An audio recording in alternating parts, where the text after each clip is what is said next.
Hello, and welcome back to another episode of the podcast. Very enthusiastic hello to get us going on this week. And on this week's episode is what I meant to say. But on this week, maybe I should develop my own slang, introduce it into the popular culture, and maybe people start sounding like me. Hey, on this week, of what? Nothing. Just that's how SoapyRao and the SoapyRao says it. On this week, on the we. On the way, OTW. Yeah, that right, boy. Hey, how's your week going? How was your week? Because, of course, this is Friday. I have to almost speak in the future. This is lovely when you put stuff out there a few days after you record it. You're almost speaking for the Friday version of who you are and who I will be. How crazy is that? Now, if you are someone who's trying to live in the moment, it's pretty fucked up. But I can make predictions, but it's interesting. I can speak like it's already Friday, or I can speak like I'm speaking into the future. Now, I think I'd rather do the latter, because it almost gives me a sense of power over time and the world and your life. Because I'm putting stuff out there into the future. Now, what will I say that will be so powerful on Friday? Or today is Friday, or is it?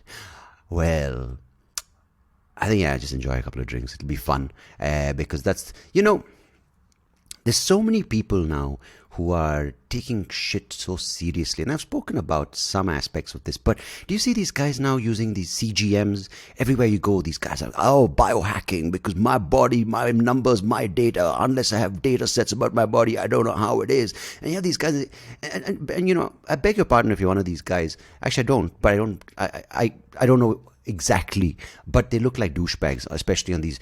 And what the fuck is with these YouTube ads? And that's my chair, not my bones groaning and aching in protest to this rant about people who are biohacking. Imagine that would be if we were right. But what is with these biohackers? Yeah, my joints. That didn't come out particularly loudly. It never happens. Never plays to your strengths, these kind of things. But you see these YouTube ads for everything. It's like, and these guys who kind of promote the ads. Do you have problem with your dick getting up? And they don't say it obviously like that. Do you have problem with getting an erection? Or are you facing issues with grey hair? Or some other douchebag is like, how many books did you read? I read these 12 books last week. And then he sounds exactly like that, the guy with the mustache.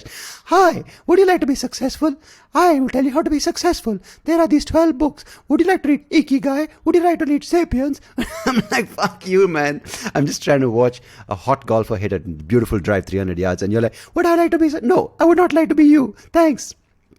And then they have these ball trimmers. Then you have this guy, I'm sure you've seen this, who's like, pillows should be comfortable. Nobody wants. I'm like, are you trying to have an orgasm? Are you trying to get into a sexy pillow fight? Or are you just trying to take a shit on that pillow which you're promoting? It's crazy how these YouTube ads need to be done professionally. First of all, you can't have a guy going, do you have a tough time getting it up? Like, of course, if I hear that voice, I mean, my dick's fallen off. Thanks. So it's this whole thing of giving power to the person, right? Like, I think ads need to be of a certain caliber, right? And I think I've said this recently. You can't have some shit thing. And I'm sorry if I'm repeating myself. It's just that I've had too much of these ads. And then it says, YouTube Premium, skip ads. Oh, no. Change your fucking ads. If you have standards, Google, change those ads. Don't get that guy going, do you have your dick not working for you? Does it have grey hair around it? Is it falling off? Is the hair around it? I'm like, come on, man. What are you guys doing? Give me some standards. Look at me shitty ads. And then suddenly after your dick doesn't set up, would you like to read Get It Up by Getting It On by Yuval Harari? Anyhow, these guys come in these ads. Some of these, not literally, but there's one guy who's like, gamify, there's some new thing, which is a CGM. And this guy's like, I like to get data and gamify my body. Like, what do you... I feel it's this new age of just kind of seeming like you know it all. This new age of like, you know what, I know the right terminology. I know how to talk about my body in things. And what happens as a result is that you undermine the experts, right? And of course, I'm not a big fan of taking lifelong medication or running to the doctor for everything. I think you build your own strength and immunity. And I have fasted intermittent. Yes, you say the word rightly, you get fucked by making fun of these people. I have been doing intermittent fasting for a while now. And I know the benefits of how it affected me. And I've adapted to a place where I know what works out when it comes to what I like to do for exercise, what I like to do for sleep, have a lot of drinks, and what time to wake up. Not too early. I like to do certain things when it comes to trying to still my mind, which is very impossible. But there are a few seconds at least you get respite from this crazy thing we call our mind and our brain.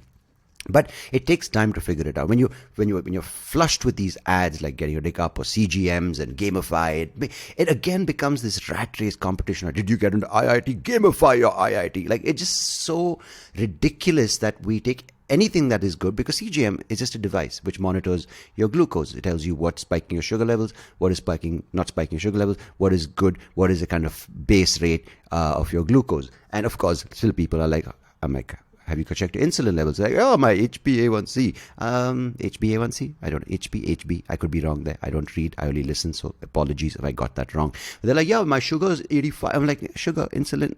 Nobody gets... Not nobody, of course. There are people out there going, Sandeep, what the fuck are you talking about? Doctor, and you have said something. But there is a difference. Insulin is a hormone. Sugar, glucose, sugar. So let me not get into technical terms before I start stumbling on my own words and start making a fool of myself. But there are things now which you need to do, experience, feel, as opposed to just be seen saying the right things. And there are people doing that with food, especially with health, especially with exercise, with this projection of living this perfect life and being seen, speaking to other people who are saying these things. And then they get together and they put Insta stories and they go for these events together, and it's in all aspects of life, of course, but it just comes out more in this space now because it's this drive to be projecting yourself as a healthy, conscious member of society. And while that's a great message to try to represent and live like the Jay Shettys and the likes of those people in the world, I think there's a lot of element which is missing when you're not feeling it, when you're not understanding what works for you, when you're trying to say, you know what, Andrew Huberman says that I got to wake up, get into a cold plunge, then go into a crazy workout for 30 minutes to get my heart rate spiked so my body feels like it's going to have a massive meltdown. But my numbers might read that, but it helps with my longevity triggers. And then you go for a longer you go for a hot plunge, or you go for a sauna, which is at certain degrees. Then you eat like 8 steaks and you eat only grass fed. My point is, there is someone who that works for, and the numbers from that someone or those some people might be great, and it might have those triggers for their markers or whatever it may be, and it might activate their longevity genes. Now, if you, who has lived in a tropical climate and whose ancestors and people have eaten grains and mainly vegetarian food, and you kind of have this as your baseline, and your arteries are thinner because of your physiology or whatever it may be, because of the region or your or the genetic, whatever it may be. I again don't want to say big words without looking like a fool. But if you suddenly have never done this and you eat 8 steaks and you go and you run 50 miles or you lift crazy amounts of weights overnight because Andrew Huberman said it, you're asking for trouble. And more importantly, you're not going to enjoy it. There are some people who enjoy working out, crazy levels of working out, and that's them, and they build it up to that level. But I feel there's too much of the 0 to 100, do it overnight, do it in a week, cut short your program. In 3 weeks you get results, in 2 weeks you get buff, in 1 week you lose your manhood, in 2 weeks you regain it, in 3 weeks you become a woman, in 4 weeks you're just the perfect blend of Shiva and Shakti. I don't know, man. It's just too much saying without feeling, and more importantly, too much of trying to be seen as opposed to trying to feel and do what works for you. Sorry if this sounded like a bit of a rant or a gyan kind of, or giving you too much knowledge and preaching. I don't preach. I just try to fucking make sense of this craziness around us. And for that guy out there, yes, I would love your help reading those books. And my friend, I can get it up, so I don't need your help, especially when you say it like that. Anyhow, the reason I kind of did that entire rant about health and what is being seen out there in the popular kind of health narrative on Instagram, on YouTube, wherever it may be, is that, of course, a lot of these guys are promoting a product. A lot of these guys are trying to tell a message because they're being endorsed by a certain brand. But it's always good to hear from the experts. And it's also good to hear from an expert who is specializing in a certain population, and the population in our case being Indians. I've got Dr. Mohit Gupta, who's a professor and doctor of cardiology.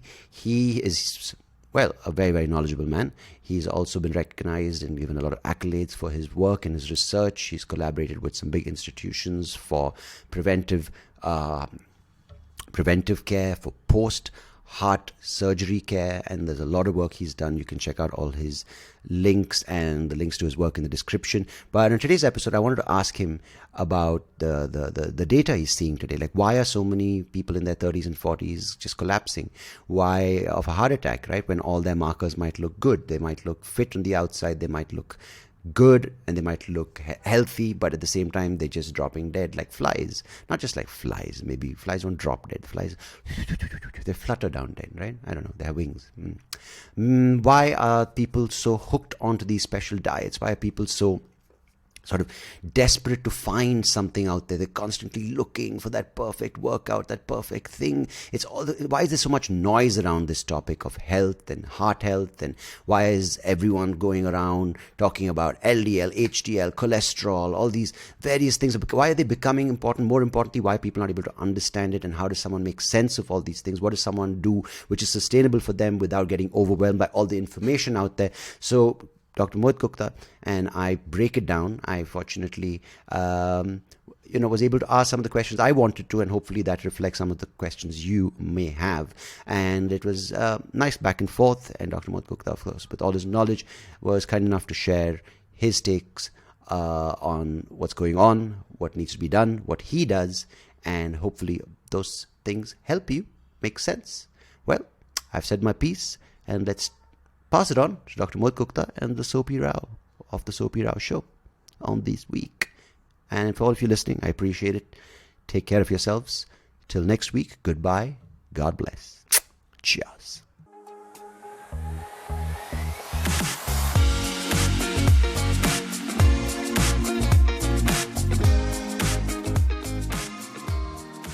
Dr. Mohit Gupta, thank you so much for joining me on the podcast. Really appreciate you being here today. Thank you, Sandeep. Thank you for this terrific opportunity. The pleasure is all mine. Lovely. So, Doctor, I'm going to plunge in because you know what? There is so much to cover and you have so many insights, but more than insights, you have so many facts on what's going on around us in the world today, and more importantly, specifically in India. So, firstly, I'm sure there are a lot of people post-lockdown, post-COVID, post-vaccine who are up in arms, who are also very confused, and there's a lot of speculation because we are hearing, and this may be a quote unquote a popular kind of story projected by the media, and as a result there's a lot of skeptical conversation around it. But from your experience as a cardiologist, cardiosurgeon, and an expert in this field, why are we seeing a lot of heart attacks or heart-related deaths in a younger population today? So truly speaking, COVID is just one of the reasons, actually. You see, the last 2 decades have actually been an era of young heart attacks. And let me tell you that a decade earlier, or a couple of decades earlier, approximately 5 to 7% of my patients whom I'm operating would fall in a younger category. What is young, actually? Let me make it very clear that we define young as less than 50 years, irrespective of male and female, and very young as less than 35 years. Right. And you would be surprised that out of every 100 cases that I'm operating now, almost 20 to 35% of the cases are falling within young category. More so in India. It's globally, it's like a pandemic, not an epidemic, it's pandemic. Right. And more so in India. So in particularly Asians and Indians, the heart attack and the disease is occurring a decade earlier. It's more severe and it has graver consequences. So these 3 reasons are really alarming. We are completely a different substrate. So definitely there is a reason to be really concerned. Post-COVID, yes, COVID being one of the causative factors of causing thrombosis, or what we say as coagulation or clotting, initially there were reasons to believe that yes, COVID is leading to increased heart attacks, and there were some. But truly speaking, if I am to say that any significant percentage increase has happened in heart attacks, no. It's been there. It's again on a logarithmic increase. COVID could be just one of the very small reasons. So was the vaccine in any way responsible? Because you hear of these, I might be messing up this term, but Wow, myocarditis, etc. you are touching a very, very sensitive area. Let me tell you, let me unravel something very interesting. We recently carried out a research in all the heart attack patients that presented to our center. There were more than 1,700 patients, all vaccinated. We took all the vaccinated patients. We have sent this particular paper for publication. You would be surprised that vaccination in no way contributed to increased heart attacks. This is just about to get published. So you are probably one of the first persons who is hearing this. And second, that not only that vaccine was not increasing the heart attacks, it was very, very delightful, wonderful that vaccine was actually preventing the in-hospital death due to heart attack. So those patients, those people who were having vaccines were actually having greater chances of having a longer survival and dying less because of a heart attack. And we're specifically referring to similar findings were repeated from the US study also. And we're specifically referring to the COVID vaccine and at this point in time, right? Okay. Now, the thing is, it's important to hear this, right? Because there are so many speculation, so many kind of conversations around it from people who have no clue, because it's either hearsay or like, oh, someone I know, their friend's brother, or and it's good to hear this because living in a big city, especially in India, there is now the age of information where it's so easy to do a WhatsApp forward or put up a post on social media, and next thing you know, a person who has absolutely no idea or medical expertise but has a very compelling argument because they just have an ability to sort of put forth that argument can go and spread these I don't know if it's rumors or if it's wrong information. But let's move on to something I've heard in the past, right? That South Asian men, specifically Indian men, Bangladeshi men, Pakistani men, have always been more prone to cardiovascular disease compared to other populations, other men in other populations. But over the past, say, you said 20 years, we have also seen a lot more exposure when it comes to education around exercise, around food, around diet, around lifestyle, because a lot of people have come out from this traditional way of thinking that, I'm going to sit, I'm going to eat, I'm going to sleep, I'm going to work, I'm going to wake up and repeat the same. We see a lot more gyms, health spas, we see a lot more training programs, we see a lot of outdoor activities, we see a lot of jogging clubs, we see a lot of these kind of activity-based organizations and communities being formed. But if that's the case, and if education on cardiovascular health is up, if awareness is up, if activity is up, if there are more options and available foods to people, why is it still that these numbers are on the rise? If I'm to answer your question in one line, I would say that we are very knowledgeable, but we are not wise. That's the reason, actually. Nice. We have wealth of information. Everybody's so well informed. Everybody's so well, having every information what they need about the diet, about the exercise, and about the rest, Yeah. But are we wise enough to know how to use it, when to use it, and what is the right way to actually implement in our life? And I'll make this point very clear. Our life is actually, there are three basic pillars. One is the diet, the second one is the exercise, and third one is having adequate rest. So our dietary patterns have significantly evolved and changed over last couple of decades. Our dietary patterns have significantly diversified, And in this, when everything is available in this world, we are not choosing the right forms of diet, right amounts of diet. And that is why obesity, metabolic syndromes are on a significant rise. You would be surprised that in the Indian population, in South Asian population, obesity and metabolic syndrome is catastrophically increasing. Why? Because of poor dietary habits, about the wrong consumption of diet, wrong eating patterns. You might be eating a great diet, but the patterns of eating are not good. And secondly is that we are not following the Kiko principle. The Kiko principle simple is the calories in should always be less than the calories out. No amount of exercise will ever be able to compensate a bad diet. You may be running throughout the day, but if you're not having a good diet, that is what is going to happen. And Sandeep, I will share my own example. I was 96 kgs when I came from US, and the major reason was not that I was not walking or doing something, but my dietary patterns were haywire. I was eating anything and everything at wrong time, having heavy meals in the night, oils, and all these things, trans fats. It was really catastrophic. But changing my diet to a more heart healthy diet, including legumes, green vegetables, which we'll talk about, it really transformed the way I appeared. And second, exercise. Exercise, everybody's hitting the gym. Everybody's going to different kind of, trainers and everything. Exercise is not an event. Remember this. This is very important for us to understand. One of us will think that, oh, come on, I'm going to hit the gym today, exercise 1.5 hours like the other person has been doing, and I'm going to lose a huge amount of weight. No, it's not going to end up like that. And sometimes it can be a disaster.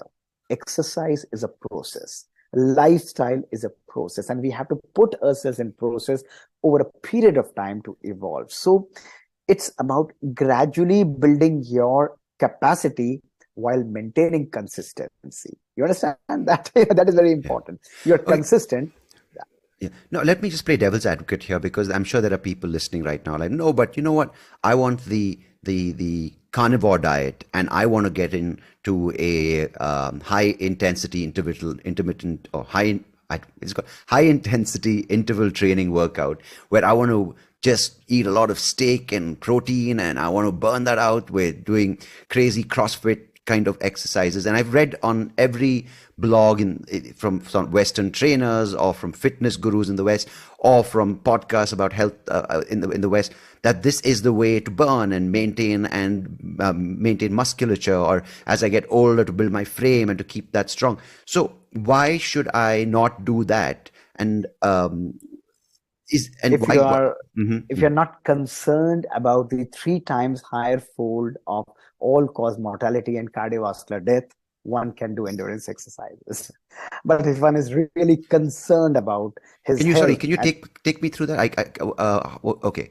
What I want to say is that if one is really not concerned about higher chances or one's higher risk of death after doing endurance exercises, then one can definitely continue. And you mean one as in, and this is more specific to an Indian man or woman, or is this? No, it's a generalized study. It's a general study. Anybody who's putting themselves into high endurance exercises have definitive higher fold of dying, have higher chances of all-cause mortality. And that's so we must understand that gradually building up your capacity, working as a team, training your body consistently is what is more important, rather than putting extreme pressure on your body. Because after a particular level, the graph and the ability of the body to modify reaches a ceiling.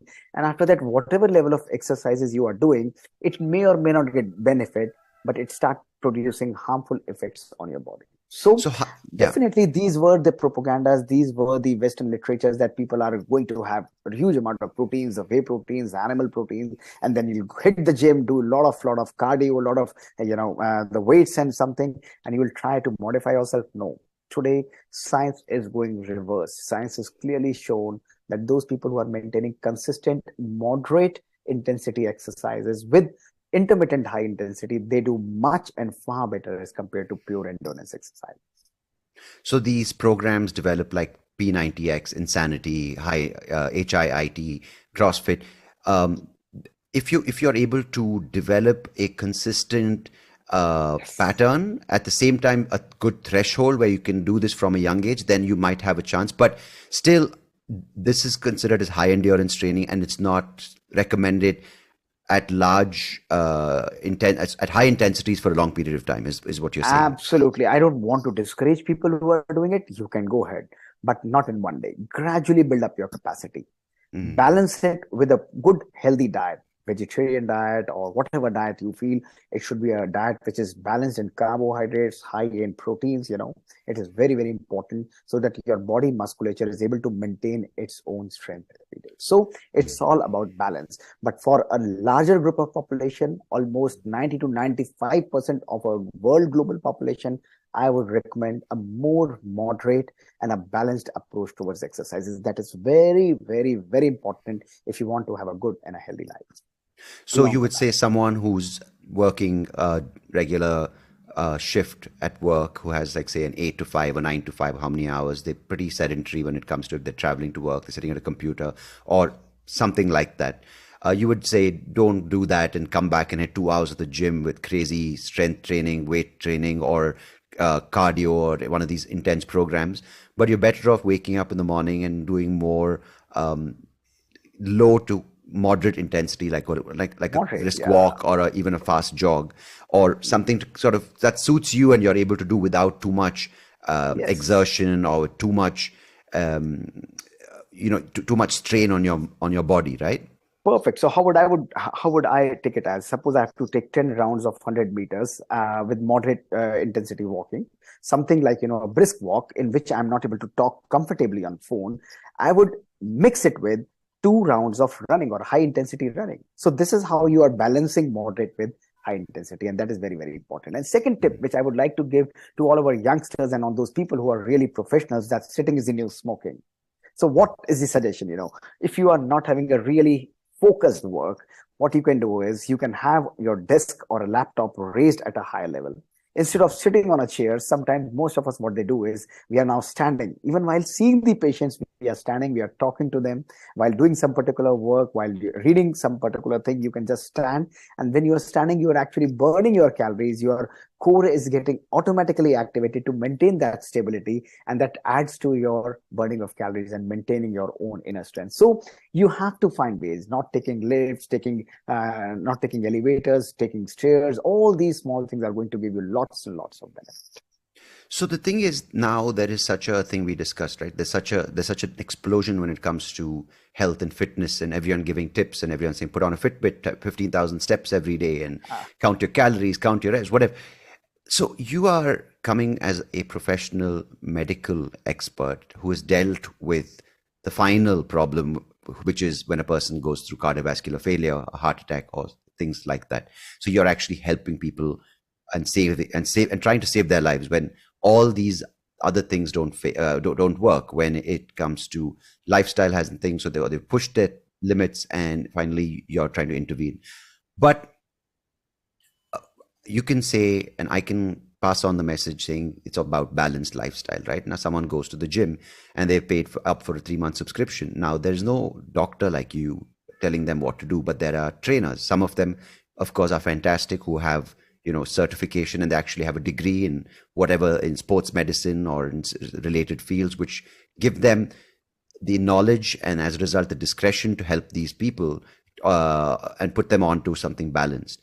But I'm going to go out on a limb here and say majority of them aren't, and they're going to just put them on a program which the marketing team is saying put them on because that way we get more clients, we get more bonus. So how does someone, you've mentioned it, of course, you just mentioned it in a few words that this is what you got to do, but say I've never been to the gym, I've just been sitting, and suddenly I get a wake up call because you see like your top 5 favorite celebrities who are 50 collapsing of heart attack, and you're panicking, you're freaking out, and everyone around you is like, oh my god, diet, lifestyle, exercise, and that's all being thing. You're having people coming at work and talking to you going, you know what, sitting is smoking, this is going to kill you, and next thing you know, you're in this sort of this echo chamber where everything and everywhere you look, it's kind of scaring you about your mortality. So how would you guide someone like that, and what would you tell them to kind of look for? What are the resources that can help them get started on the right path? 2 very important things. One, that cardio exercises, it consists of 2 parts. One is isometric and one is isotonic exercises. Mm-hmm. One must understand that out of 7 days in a week, 5 to 6 days of cardio is a must. So you must tell your trainer, irrespective of his educational status, most of you would not even inquire about the degrees, that yes, this is what my target is. I'm willing to go slow. I'm not going to go very fast because I'm not really able to see what is the underlying health of my heart. And that particular 4 to 5 days of cardio has to be balanced with 2 to 3 days of isometric exercises, that is weight training. That is very important. So Mm-hmm. both isometric and isotonic exercises have to be balanced. Mm-hmm. Remember, it's not important for you to pick up 10 or 20 kgs on day one. Make your mind understand that this is a slow process. Tell your trainer that I would like to do 4 to 5 days of cardio, and I would like to mix it with 3 to 4 days of weight training to tone in my muscles. Mm-hmm. Remember, age does not matter. Even if you are 70 years, 80 years, weight training is a must. And even if you are 20 to 30 years, weight training is a must. It decreases your diabetes, it increases insulin secretion, it helps you decreasing your muscle loss, and which is getting actually replaced by fat. So must do gentle weight training under supervision with your trainer. Biceps, triceps, whatever you want, upper abs, lower abs, all these trainings are must.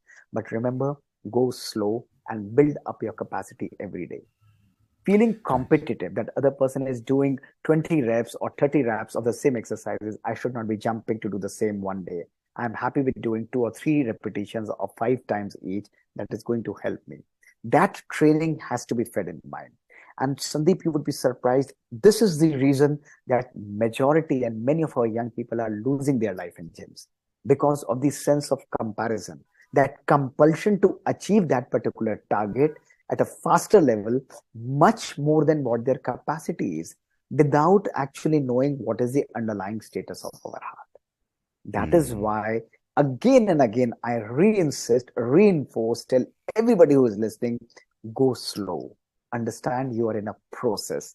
And remember, you will be absolutely safe. Nice. And doctor, when it comes to heart health, right? I want to talk about the aspect of diet and food, but before that, there are certain parameters which people are recommended to test when it comes to heart health, right? Typically, you Yeah. do a lipid profile, and there are a lot of offers where it almost sounds like you're buying vegetables, right? You buy 3 tests, you get one free. It's every other lab is sending out SMSs, right? And it's sometimes hilarious. It's like, get a whole body checkup for less than 100 rupees. I'm like, what are you testing, right? So there are obviously these huge laboratories which are testing, the diagnostic labs which do all these kind of tests. But is the traditional uh, ECG or a treadmill test after a certain age, and then over the course of time doing a repeated test of your LDL, HDL, and your triglycerides a good enough indicator of heart health, or has the science changed, and do we have more in-depth and more indicative tests that people can start looking at and not just get freaked out when they have high triglycerides and low HDL, high LDL? So I'll put the things in right perspective in a very simple way. Now listen to this. Very simply try to understand. Above the age of 20 to 25 years, my recommendation and strong recommendation is that get your numbers checked at least once in a year. Now, what are those numbers that one should be aware of? Mm-hmm. The first number is your height, weight, and a body mass index. Mm-hmm. Height, weight, and body mass index will classify you into an obese person, an overweight person, and a normal weight person. That is Mm-hmm. very important. You see, its value is above 24.5, then above 25. All these values one should be aware of, that what is your category? Am I overweight? Am I obese? Or am I a normal weight? So Yeah. this will help you maintain your weight. The first number. The second number one should be aware of is blood pressure. Very, very important. Yeah. Sometimes you would be surprised, every 1 in 5 individual is unaware of the hypertension in India. That is the reason. One should always get your pressure checked, whether it is primary hypertension running in the families or whether it is secondary hypertension due to a treatable cause. If your blood pressure is high, don't panic, don't worry. Take a repeat reading in front of a doctor, and then you will be able to classify yourself whether you need a treatment or whether you need a medical management or you just need a lifestyle modification. So blood pressure is the second number that we need to be aware of. The third number that one should and must check is your blood sugar. A Mm-hmm. fasting blood sugar is a very powerful indicator of your diabetes status, along with the glycosylated hemoglobin, which is a 3 month sugar. You can control your fasting blood sugar by fasting one day, but glycosylated hemoglobin, HbA1c, you all must be aware of, that gives you an average state of diabetes over 3 months and will make you understand whether you are really a diabetic or a pre-diabetic or not. Mm-hmm. The fourth number that one must be aware of is your cholesterol levels. Now, cholesterol levels, the simple parameters that today we are concerned are, number one is low density cholesterol, what we call as a LDL cholesterol. On a layman's language, it's a bad cholesterol.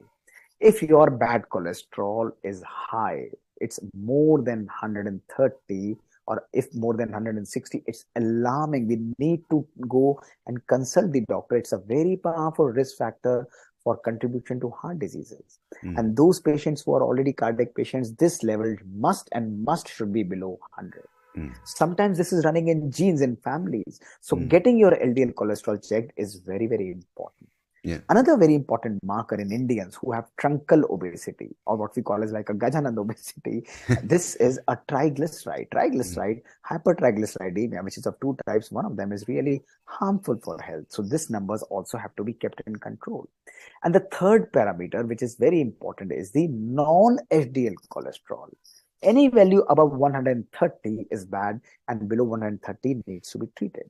The newer markers, why Indians particularly are having higher risk factors for heart attacks. Now we are measuring lipoprotein little a. That is another newer risk marker or factor, a type of cholesterol which is harmful, which is high, very resistant to treat, but it is high, then it needs particular focus therapy. So these numbers have to be checked at least once in a year, or at least once in 2 years, to keep your numbers absolutely under control. This is another very important number that one must measure.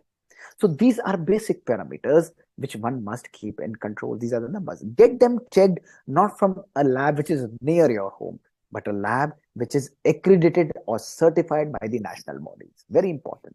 It's not that you give a sample and the sample will be transported almost 100 kilometers to a very standard lab. No, try to choose a lab which is near, where you can give a sample directly, so that they are able to process the sample in time, and that lab should be accredited. That is very important. All these samples preferably given after 8 to 10 hours of fasting. Your numbers would be very accurate in determining, in giving the right value. So these are the simple.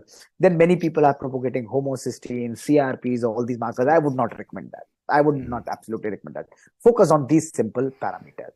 And Sandeep, also very important thing is measure your basic risk factor profile. Basic risk factor profile as is diabetes, family history, hypertension is there any family history of heart attacks or not? Very, very important risk factor if there is a family history of heart attack. Are there any allied inflammatory disorders like rheumatoid arthritis, psoriasis, or other diseases? That is also adding to your risk. That is very important. And then, you can go for a simple ECG as a baseline parameter. Not everybody should be going, but once in your life when you are starting, have a baseline ECG. It will be normal.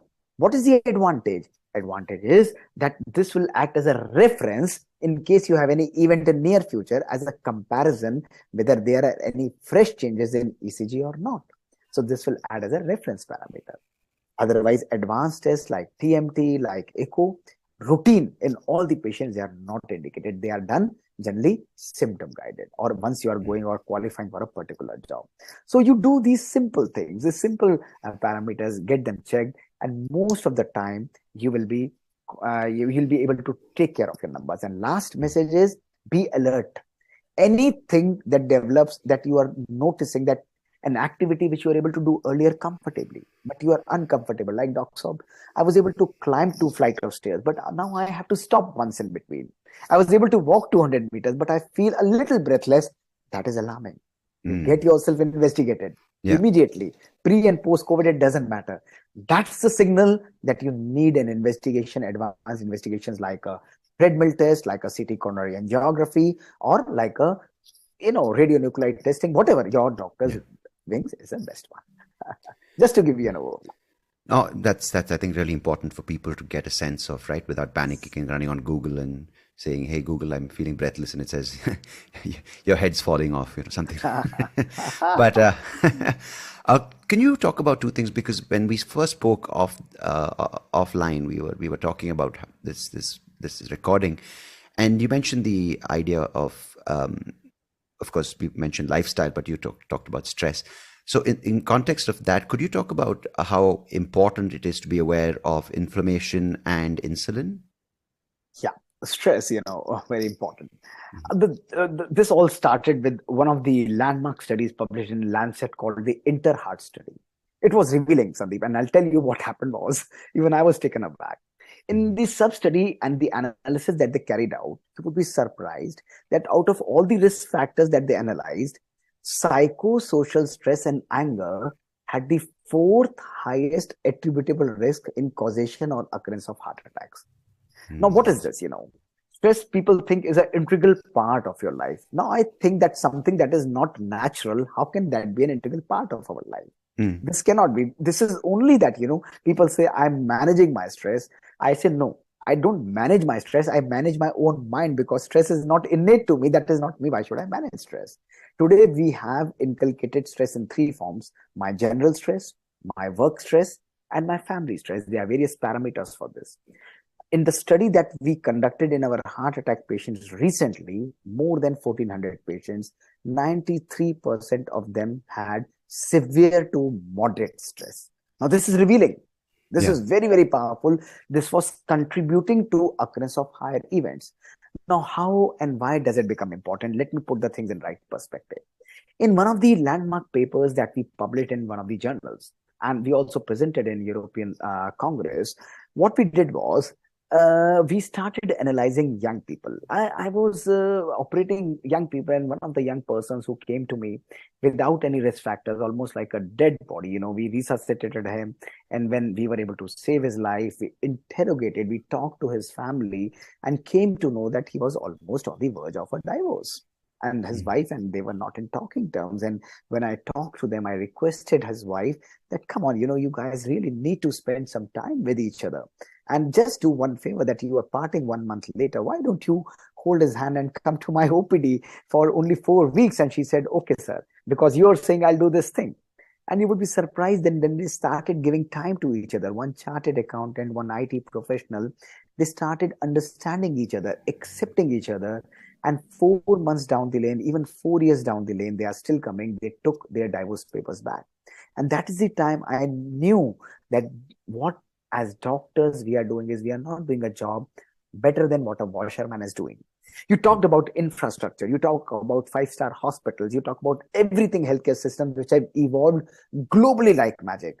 But remember, just like a washerman who's mopping the floor, similarly, we doctors and cardiologists, we are doing the same job. Nobody is focusing on switch the tap off. If you turn the tap off, the floor will stop getting dirty. That is what we need. And that is what we did in our study, that we took a group of young heart attack patients and without any risk factors, no diabetes, hypertension, no other risk factors, family history or lipids, which were normal, and we measured their stress. And then we also measured their genetic age, what we call as a biologic age. Like you will say, Mohit, you are 50 years old. That's perfect. But what is my biologic age? That is the age of my genes, which we measure by the telomere length. The results were eye-opening. Sandeep, you would be surprised to hear that these children whom I operated were chronologically aged between 18 to 35 years. But their biologic age was equal to a 60 to 95-year-old gentleman. Their genes were completely destroyed. Their telomere length was completely destroyed, and hence telomere length, which was integrating, which was protecting the chromosome, this chromosome was no longer protected, and the genes started expressing very fast. The diseases like heart attacks, like illnesses, like early aging. You see many young people with their white hair, many young people looking much aged. Why? Because their biologic age is increasing gradually. So when we further analyzed, you would be surprised that the single most powerful factor in predicting this particular biological age high was psychosocial stress. I was amazed. And when we further analyze, the psychosocial stress is responsible for destroying our telomerase enzyme, which maintains the telomere length. And hence those people who have lack of love, lack of happiness, lack of gratitude, continuous sense of pressure of performance, having a 7-digit salary, driving a Mercedes, but happiness index, negative. Happiness index destroyed. They are the people who are going to have a very high biological age, and they are the people who are going to suffer from diseases. On the contrary, Those people who had love in their life, who have gratitude, who have acceptance, who enjoy their life, who live their life of purpose, they are the people whose telomerase enzyme was high and telomere length was integrated. This is where our science has reached. It's not just about putting implants. It's not just about treating the complex cases. It's about being a healer. When we heal, I am not only targeting the body, I'm also targeting the mind of the person. I'm also targeting the psyche of the person. And that is what is needed today. Because of a younger population, our younger people, and not only young, irrespective of of our age, we all are today driven by our materialistic wealth, by a never-ending sense of more and more, getting more and more is never going to end. The only thing that I need to learn in my life is that I have enough. And the moment I know that I have achieved that, I'm able to manage. So this is where now we are working. Now we are offering a holistic lifestyle to our cardiac patients. We not just operate them, but we give them diet, exercise, and rest, both for the body as well as for the mind. Lifestyle is not just this life. It's about the life here, our mind and psyche. And taking care of them is equally important as a holistic doctor or as an interventionist. So this is just an overview where our science is working now. Now we have developed tools. We are using artificial intelligence in our patients, and by tools like meditation, by yoga, we are trying to reverse the telomere length. We are seeing their happiness index is increasing, their depression index is going down. Even in the doctors and the healthcare workers, we are carrying out studies, those who have worked in the COVID times, and these therapies are working miracles. They're working great. So this is where our science is going. Which is so encouraging to hear, because otherwise, typically a doctor would say, hey, you know what, it's okay, you're going through stress at work, take some statins, everything will come down, continue working. And or a sleeping pill. Or a sleeping pill, or so many things to reduce your cortisol, or to get on insulin, it's fine, take some shots, you'll be fine. But the idea, don't ever doubt that it's your work or something, because this kind of science, the fact that this kind of science is presenting, has to translate to education, where the children realize that what traditionally people told them will make them happy is actually killing them, which is that crazy job where you're the CEO, jet setting across the world, lack of sleep, you're eating bad food, you're staying out of hotels, you're working out excessively because you think in 30 minutes, I don't have time for anything else. Let me do high intensity exercise. Let me constantly compete. All these things, which I thought that was the way to be successful. It's clearly showing that that's lethal.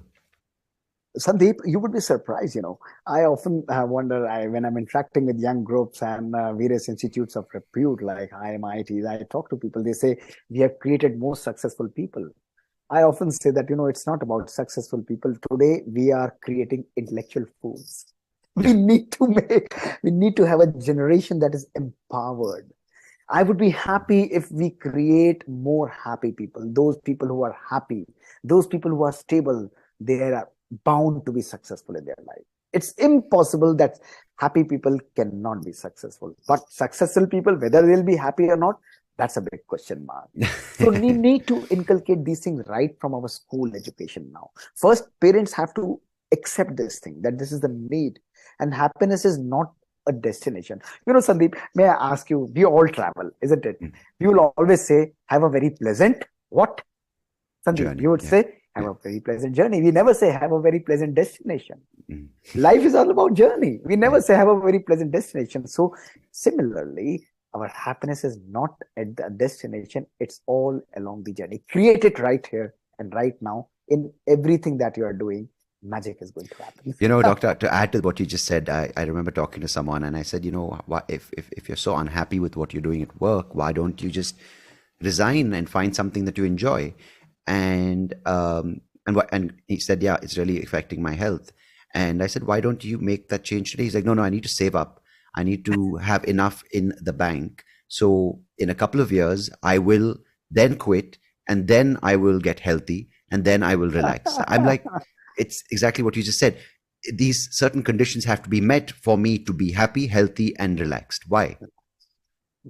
This is very, very surprising, because we have actually formed our mindset. Today, we are chasing happiness. This is what happened with me. I did my MBBS. I thought, oh, this is perfect. Now I'm a doctor. Everything is perfect. Next day, I was chasing my MD degree. Yeah. The moment I was MD, I was chasing my cardiology degree. The moment I was a cardiologist, I was chasing my faculty position. Every day I was setting new targets. I knew that if I want to create happiness, the time is right here and now. Let me enjoy, let me be in this present moment and live this moment to the fullest to create happiness. Stability inside is going to reflect outside, And Brilliant. I always strongly believe that, if you want to see your true reflection in a water needs two things. Water needs to be clear, and also water needs to be stable. Only in a stable and a clear water, you are able to see a reflection. Similarly, if you want to see the reflection of your own state of mind, your mind needs to be clear and stable. Today, in the present generation, neither is our mind clear nor it is stable. And that is why everybody talks about stability, talks about happiness and joy. Nobody is able to see or picturize their own true inner self in the right way or in the right perspective. Now, this is so good to hear from a doctor, because typically, as you said, right, you treat them. A doctor treats a patient. They treat a case. They don't treat the whole human being. They don't look at the underlying situation. They don't look at what's happening at home. They don't look at the mental state. They don't look at the social conditioning of that person. And this is so encouraging.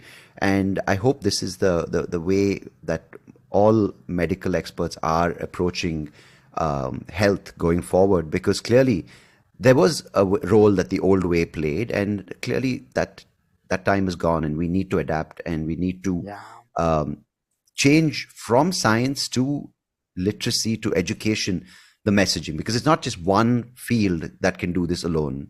It's from a young age where people, along with doctors, along with healthcare experts, along with mental health experts, along with education experts, in a combined way, have to do this, because it's on a grassroots level, the message that a person grows up with, saying this is what's more important than pursuit of material happiness, pursuit of overcoming obstacles and putting someone else down for my own benefit. And all those things are not done just by a doctor, clearly.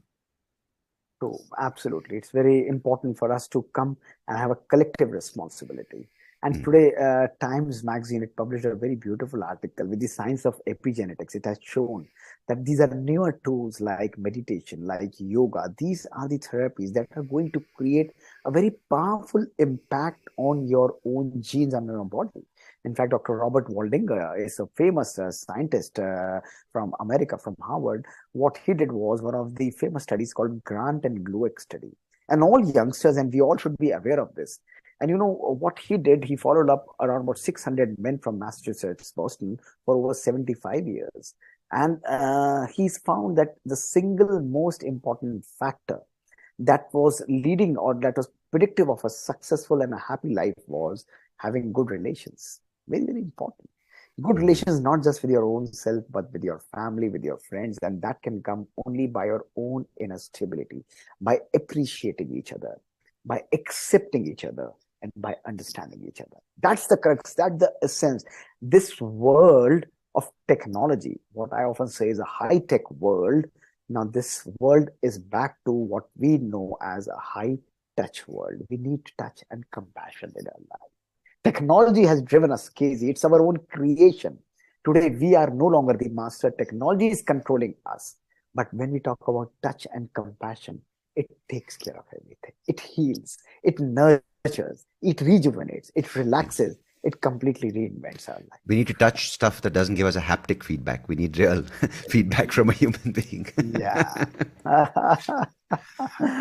Well said, doctor. I want to move on to this. The couple of things which, before we wind up, is this idea of food and rest, which also go into the idea of lifestyle. So when it comes to food, there are two things you mentioned, right? This constantly need to get calories into your body, 5 meals a day, constantly snacking between my main meals. But before we talk about the frequency of eating, I want to ask you about two things, two elements in food, which have both been celebrated and demonized in their own right. So maybe before we get to food intake, could you talk about these two things, sugar and salt? Oh, perfect. So I'm not against any one of them. First, I'll talk about salt. If you are an hypertensive, and if you're not an hypertensive, as a doctor, I never recommend restricting salt. Extra salt that should be avoided in these 4 or 5 forms that I'm going to narrate now. Salt is exceptionally high in something what we called as the sauces, tinned juices, tinned soups, salad dressings, and in India particularly, what we use as pickles, as papads, and as achars and all these things, chutneya, all these things have extra salts.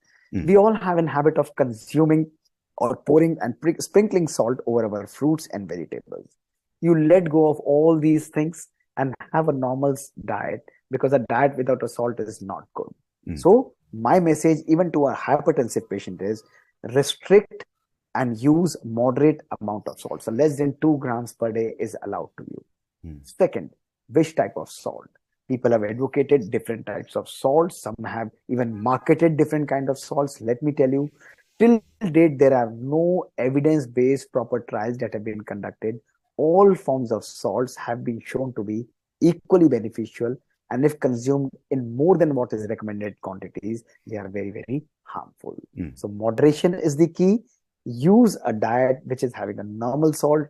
Bina namak ka khana diet without a salt, nobody would actually appreciate. So take it from a cardiologist. Have a normal salt, but avoid these things which have extra salt, which are basically in the form of processed food. Processed, this is all these things you need to be avoided. Tin juices. It's almost 2 decades I have not consumed a tin juice at all, irrespective of their quality of marketing, irrespective of their guarantees that they give. I don't. And by tin juice, you mean like the likes of Coca-Cola, Pepsi, that kind of tin juice? They are coming into the beverages, which I'm going to come in this artificial. Right. Let's talk about sugar. Yeah. So sugar. So what I'm going to talk about is the tinned fruit juices that come. I don't consume them. Even tinned fruits that are preserved fruits, I don't recommend, because by default, the preservatives that they are using, they have some level of salt.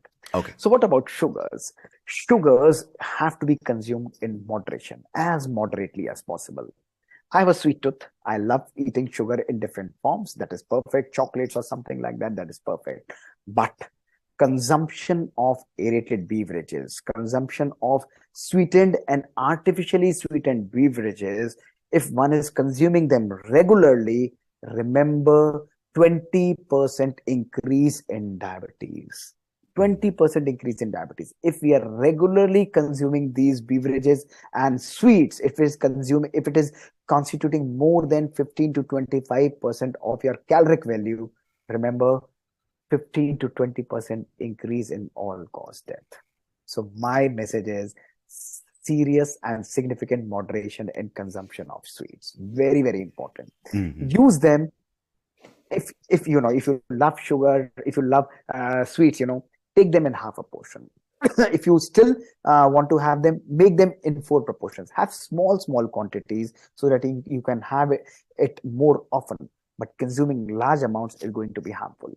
And let me also try to make you understand what the psychology of a typical person, a diabetic or a non-diabetic person is. What will happen is, one day I will decide I'm not going to have any sweet. 4 days I will stop. 4 days I will not consume any sweet. 5th day I will go quietly into the kitchen. I'll pick up a big bite and I will check whether nobody's looking. I will pour that put that sweet in my mouth. I will have another one in my hand. In my left hand, I will take another one. I will hide it like this and I will do a binge eating. That's the problem with most of us. Check yourself, ask yourself. It happens with everyone. It happens with me. It happens with you, everyone. These are the facts of life. That is why what I suggest is moderate. As much moderation as possible, do it. That is going to do a lot of good to you. So sugar consumption should be in as moderation as possible. Third very, very important thing is trans fats. We must understand this trans fat business. This is very important. Sandeep, you must really listen to this. This is mind-blowing.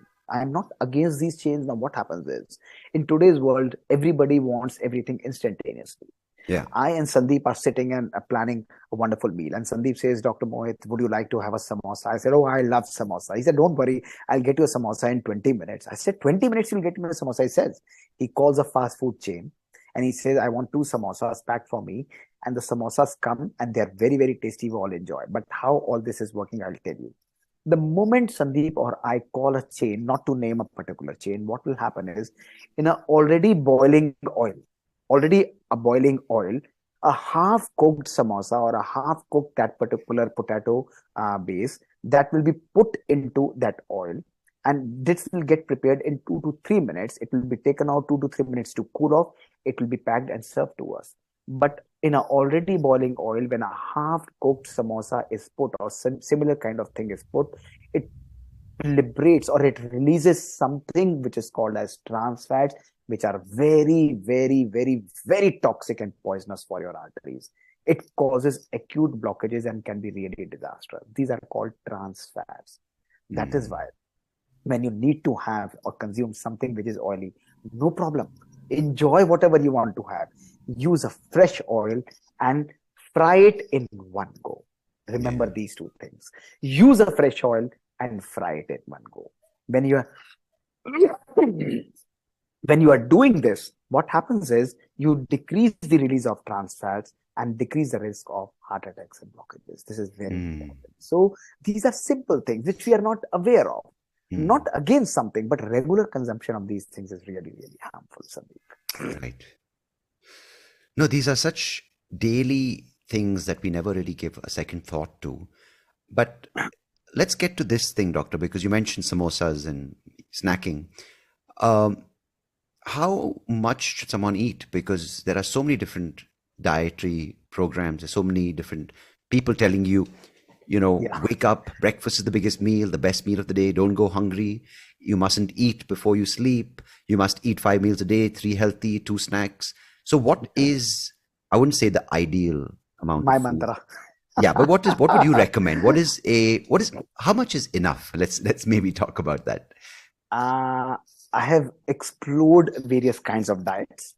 It could be a keto diet. It could be intermittent fasting. It could be low carbohydrate, high fat diet, various kind of diets and different patterns. I've understood middle path is the best. I've never followed a particular diet. I would love to snack and eat everything, but keep it in moderation. I'll give you 4 principles that if you follow, you eat whatever you want, it will be perfect and it will be super fine. The first principle is your diet pattern should be always like a pyramid, irrespective of the kind of diet you are following. How does it work? You get up in the morning, your breakfast should always be a good and a sumptuous breakfast. It should include good amount of fruit ball or a salad ball. It should include legumes. It should include beans. It could be oats. It could be besan. It could be gram flour. It could be a millet. It could be anything, a mix and match of everything. Every day you can keep on rotating, but fill your stomach, not full, but significant and a good diet that should be there in the breakfast. Your afternoon diet at around about 12 and 12 or 1, you can snack on a biscuit, or I prefer to have like something like nuts, like badam or almonds, or like akhroot, walnuts. I love them. And this increases my metabolism, keeps my body going. And before my lunch or along with my lunch, I will always have a salad bowl. Always have a salad bowl. It's wonderful because it gives you a feeling of satiety. It gives you a good gush of micronutrients, and then you can snack on. You can have a good chapati or whatever kind of green vegetables or a dal or whatever you love. It can always be rotated. In the evening, you can again snack on a fruit bowl or something like that. But remember, your dinner should always be light. It should always be light. Very, very light. As light as possible. It could be a dalia, it could be porridge, it could be some mix of vegetables, and off and on you can even have a chapati, you can even have a fermented food, whatever you want. That is number 1 principle. So it should always be like a dietary pattern. It should be like a pyramid. This is principle number 1. The second principle, consumption of meals, dinner after 9 p.m. is equal to consuming a poison. I'm making a hard statement. This is very, very important. So meal consumption, dinner consumption should preferably be before 9 p.m. People say if I'm working late nights, that's perfect. If you are forced to eat after 9 or later than that also, replace your diet with very light soups or preferably with light fruits like papaya. Very simple, which are easily digestible. The basic purpose is because digestive process takes around about 2 to 3.5 hours to get fully activated. And so your last meal and sleep should have at least justifiable 2.5 to 3 hours. So Yeah. if you are taking meals at 10 p.m., 11 p.m., 12 p.m., it's going to do lots and lots of bad to you. It's not going to do good to you. That is second principle one should remember. Third principle, always have your meal on the table. Have a E-free diet.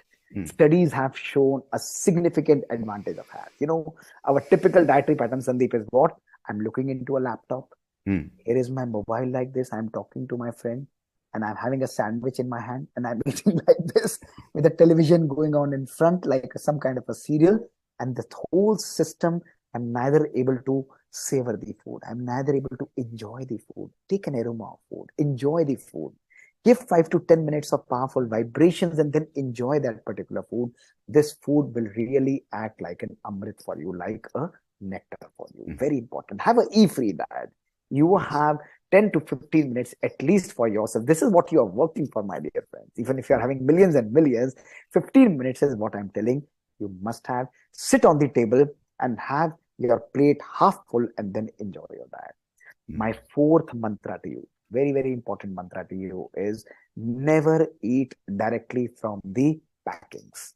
Never. Sometimes lying on a sofa, sometimes we are having packaged material. We'll pour our hand into this and we'll pick out some kind of chips or something like that, or take a bite from directly from the bowl. No, that is not important.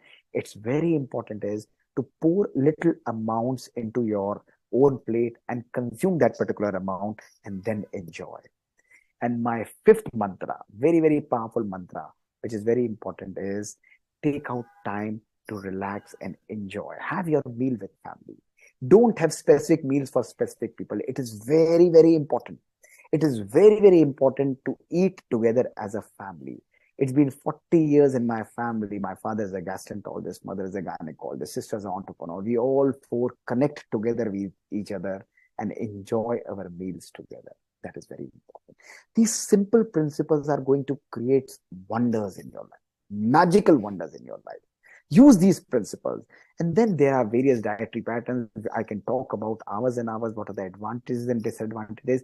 Remember, if you are following a particular dietary pattern, it should always be supervised. Keto diets and all these diets have to be very, very supervised. Please don't practice them. Use your everything, eat everything in moderation, burn out your calories, enjoy. This food is really to enjoy and give benefit to your body. But overconsumption is going to be really, really harmful. And last, stop eating when your stomach is 50 to 75% full. Very important. Your stomach will start giving you a signal. Oh, I'm full, but I can have 2 more or 1 more. That's fine. Tell it, okay, now I'm stopping. Learn to say no. That's very important. The moment you stop, when your stomach is 50 to 60% off, you are good, you are perfect, you are fine. Nice, Doctor. Well said. And I think really important for people to hear. You know, you've done such a lovely thing that has put a lot of fears to rest. But before we wind up for today, there's one thing which you spoke about, which is rest. So how important is rest?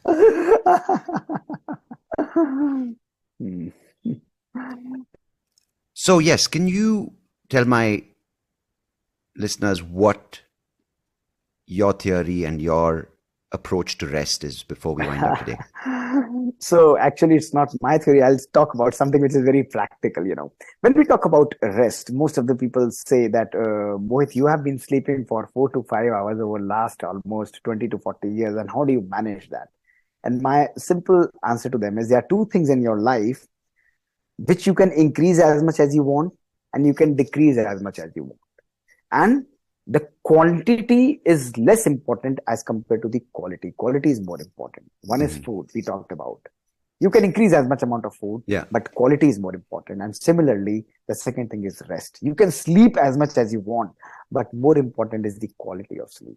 So on one hand, when I say definitely 6 to 7 hours of sleep is good, ask yourself that when I am sleeping, is my mind or thought process also sleeping?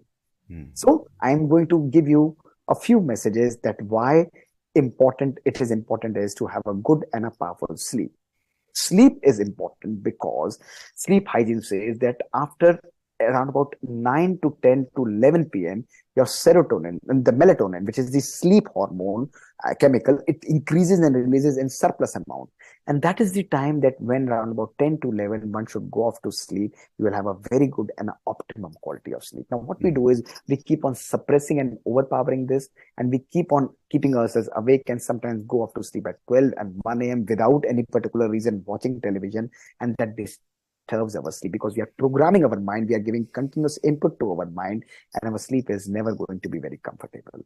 Using e-mobiles, keeping the light on, having stimulated drinks like caffeine, like coffee, listening to music, something which is very disturbing, watching television, reading unnecessary literature, which is truly not necessary. All these things are giving you powerful input and direct programming to your subconscious mind. Remember, night and morning are two times when your brain, your conscious mind is in direct communication with subconscious mind. Whatever you give it to your conscious mind, it will get absorbed as a program and it will start coming up as a dream, as a sleep. This is scientifically proven. So in night when you are going to sleep, take out a e-free time. Listen to us, read something which is really good, comforting to your mind. Listen to a very nice spiritual music. Talk about good things. Sit in silence for 5 to 10 minutes. And that is what is going to program your mind. Write a gratitude journal. Program your day. Plan your day for next day. And you are going to create miracles. You're going to really have a fantastic and a terrific sleep. You're going to enjoy. That is very important. So these are simple sleep hygiene measures that one must do. 6 to 7 hours of sleep is perfect. And more important, when you are sleeping, it's equally important to program your mind also. Tell it that it needs rest. Sit in meditation, sit in yoga, create positive affirmations, create powerful tools. Meditation, only for 15 minutes. You will be surprised by magnetoencephalogram. These studies have shown it completely realigns our left and right brain system. While left brain is a logical and an analytical system, our right brain is a passionate and a comforting, a loving system. When we meditate, they both align with each other, and when they're aligning with each other, they synchronize with each other.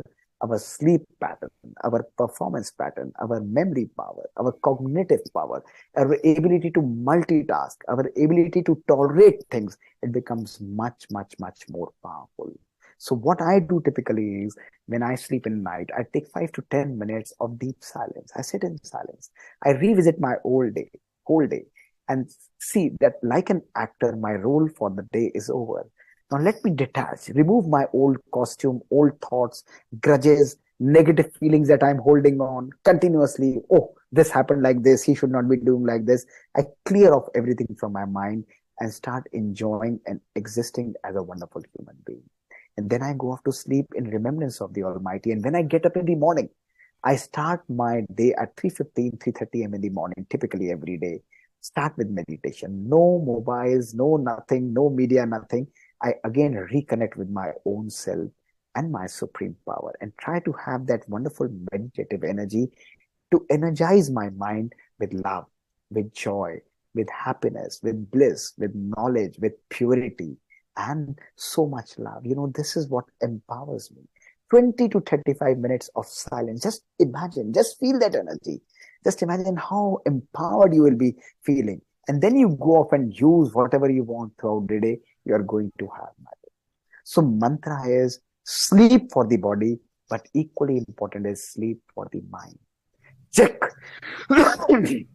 Check. What are you holding in your mind today? All of us, we have gathered immense materialistic wealth, but unfortunately, anger, irritation, hatred, jealousy, competition, criticism, complaint, and comparison.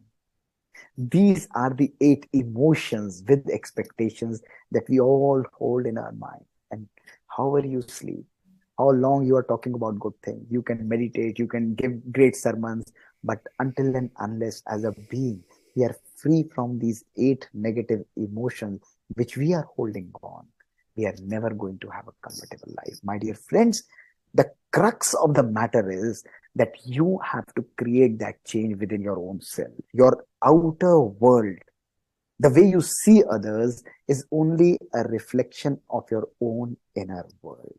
Absolutely. You see others as your own image. The way you want to see your own self, you start interpreting others in the same way. So it's very important when you meditate, when you have a comfortable sleep, you relax your mind as well as your body comfortably. And you see, you generate abundant wealth, immense power.